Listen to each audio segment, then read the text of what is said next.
Graça e paz, família! Graças a Deus estamos mais uma vez conectados para refletirmos um pouco da Palavra de Deus.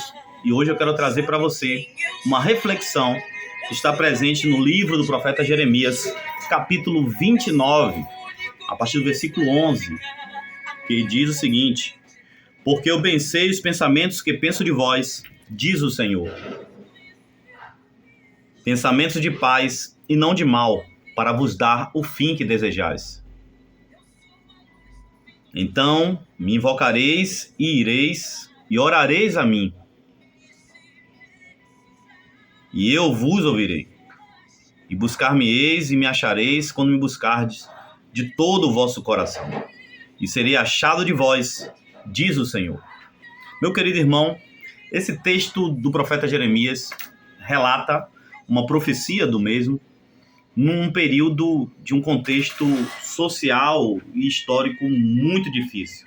Israel estava aqui escravo e cativo na Babilônia, longe das suas terras, longe do templo, alguns longe dos seus familiares que acabaram ficando ou em Jerusalém ou em Samaria. E nós temos aqui um quadro de bastante tristeza, mas o profeta Jeremias é usado por Deus para trazer uma mensagem de conforto, de esperança e fé. Entretanto, essa mensagem de fé traz consigo um condicionamento. A promessa de Deus ali está condicionada a um comportamento do povo de Deus.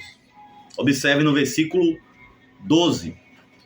O texto é bastante claro, dizendo o seguinte: Então me invocareis e ireis e orareis a mim.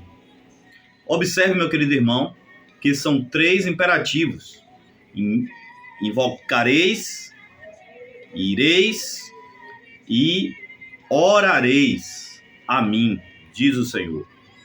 E aí ele responde: e eu os ouvirei. Observe, meu querido irmão, que a iniciativa de buscar ao Senhor, de orar, de interceder, é uma iniciativa sua. É você que tem que tomar essa iniciativa.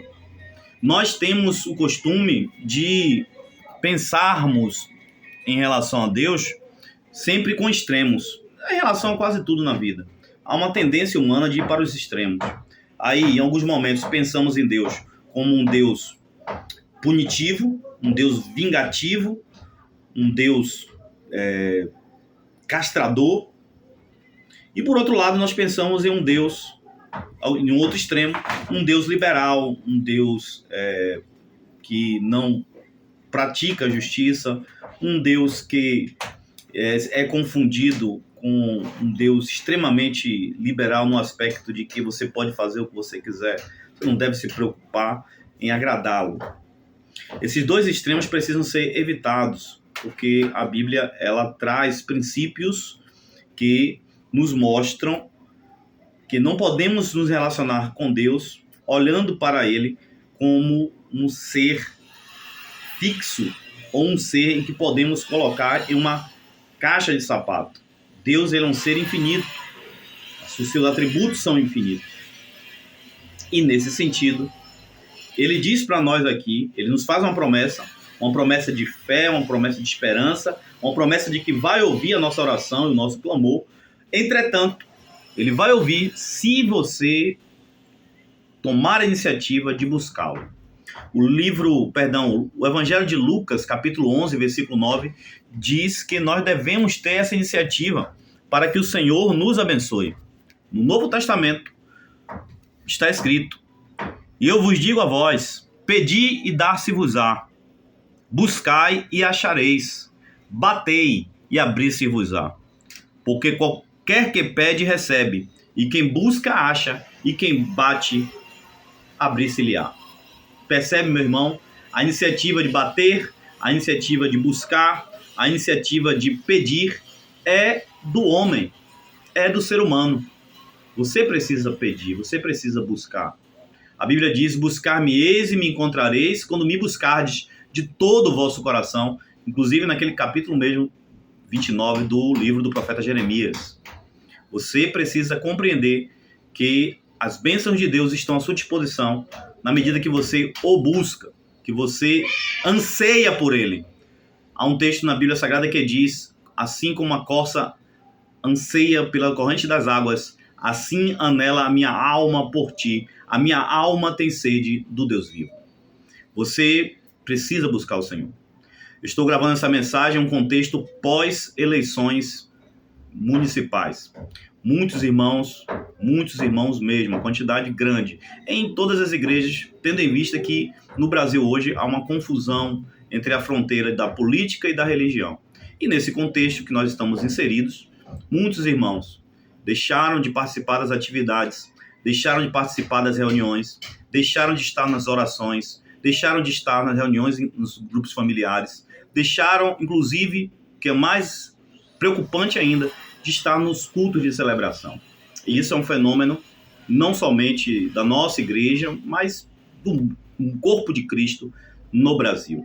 E eu digo no Brasil, porque em outras culturas há um respeito principiológico, principalmente com a reunião do domingo, o culto de celebração. Nosso Deus é um Deus de princípios. Nosso Deus é um Deus de princípios. E estar reunido em igreja, em família espiritual, em comunidade, é um princípio bíblico. Jesus praticou isso. E por que no domingo? Domingo é um dia que normalmente uma quantidade de pessoas não trabalha ou trabalha no período.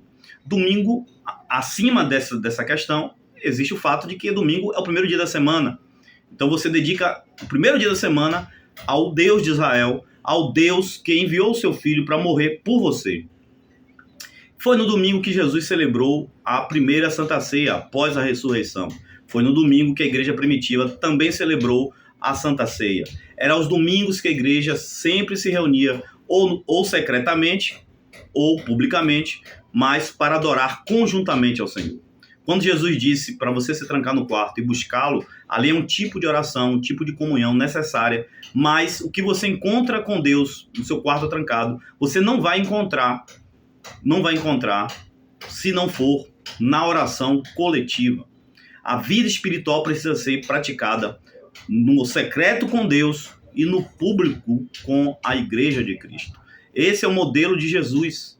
Jesus orou no secreto e Jesus orou também com a igreja, com seus discípulos, com seus apóstolos. A igreja primitiva praticou isso. E nos últimos 2000 anos, a igreja continua praticando. E por que a igreja precisa estar reunida, além da questão principiológica que alcança a minha vida e a sua vida? Porque a igreja é a instituição de Deus. Deus criou a igreja por meio do seu Filho Jesus Cristo. É a segunda instituição sagrada da humanidade. A primeira é a família e a segunda é a igreja. E a igreja, ela existe quando nos reunimos coletivamente.